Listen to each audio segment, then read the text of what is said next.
السلام عليكم ورحمة الله تعالى وبركاته. نكملوا رحلتنا الطاهرة في سيرة خير البشر، النور المهداة لنور به الله مشارق الأرض ومغاربها، محمد عليه أفضل الصلاة وأزكى السلام.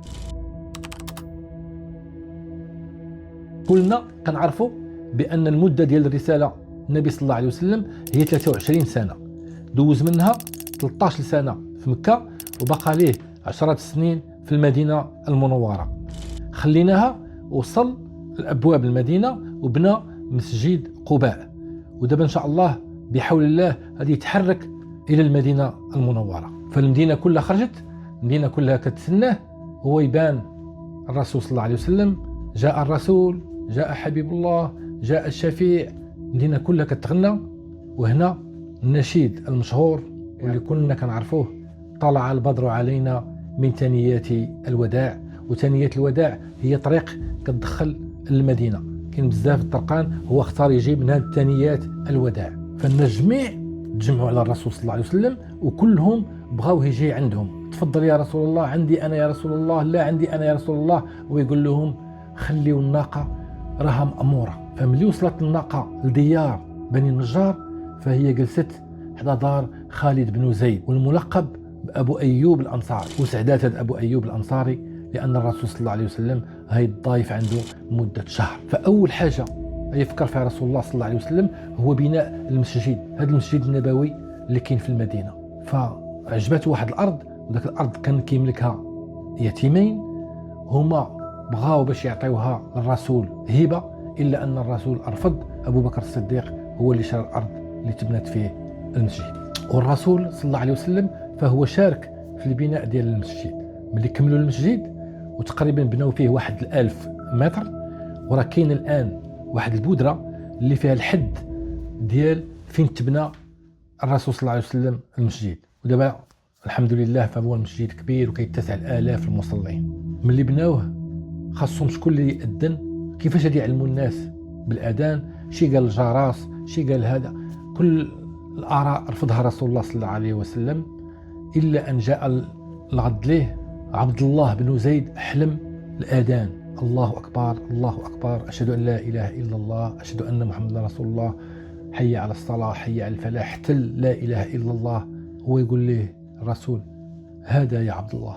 هو الرسول كيهضر مع عبد الله وعمر بن الخطاب داخل، حلم نفس الحلم، هو يتأكد الرسول صلى الله عليه وسلم بأنها من الله عز وجل.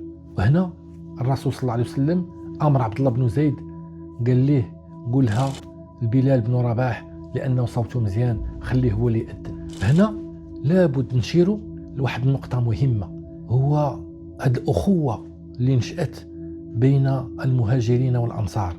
المهاجرين اللي جاو خلوا ديورهم فلوسهم خلوا كل شيء في مكة وجاو للمدينة ولقاو واحد الترحاب كبير من الأنصار. وهذا التلاحم بين المهاجرين والأنصار نزل الله فيه قرآن، حيث كيقول الله في كتابه الحكيم في سورة الحشر الآية 9: والذين تبوأوا الدار والإيمان. نزلت في الأنصار. هنا هذه يزيد الرسول صلى الله عليه وسلم يعطينا دروس الآن، دروس كيفاش تنشأ دولة إسلامية من والو حتى تولي من أعظم الدول في العالم. نشأ الرسول صحيفة، هذه الصحيفة فيها كيفاش غادي تعيشوا الكل في المدينة. المدينة عامرة باليهود، فيها المشركين، فيها المنافقين. من أهم النقاط اللي دارت في هذه الصحيفة فبأن كاع اللي كيعيش في المدينة أمة واحدة، احترام الدين، اليهود هم بدينهم، المسلمين هم بدينهم، وشي ينصر شي. فهنا أيضا فالنبي صلى الله عليه وسلم ما سلمش من بعض المضايقات، لأن ضروري جاء المدينة وهو الذي بدا يحكم هذه المدينة. فخرجت واحد الطائفة وقالوا هذه نآمنوا بمحمد في النهار ونكفروا به في الليل باش نبعثروا لهم الأوراق ديالهم. هو ينزل فيهم الله قرآن في سورة آل عمران الآية 27. اش كتقول هذه الآية؟ وقالت طائفة من أهل الكتاب آمنوا بالذي أنزل على الذين آمنوا وجه النهار واكفروا آخره لعلهم يرجعون. ولازم نهضروا على واحد الاسم غتبقى معنا بزاف، لأنه من أكبر المنافقين الذي عايش رسول الله صلى الله عليه وسلم، وهو رأس النفاق في المدينة. والاسم ديالو عبد الله بن أبي بن سلول. دابا وصلنا للسنة الثانية ديال الهجرة، قلنا كاين 10 سنين، دابا وصلنا للسنة الثانية. هنا كيفرض الله الصيام والزكاة والعيد. كاين اللي يتساءل يقول علاش حتى فاتت 15 سنة؟ فقلنا بأن الرسول دوز 13 في مكة، ودابا السنة الثانية في المدينة هي 15 سنة، حتى يولفوا الناس بالرسول ويحبوا الرسول أكثر ويدخل لهم الإسلام.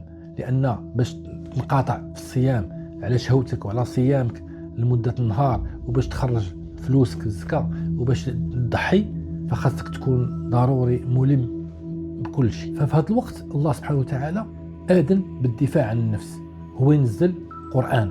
إن الله يدافع عن الذين آمنوا إن الله لا يحب كل خوان كفور.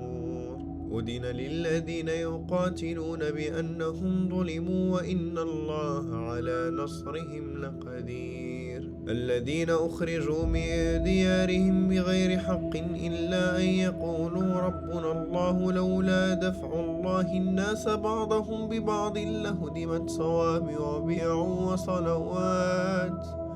وصلوات ومساجد يذكر فيها اسم الله كثيرا ولينصرن الله من ينصره إن الله لقوي عزيز. وهي في سورة الحج.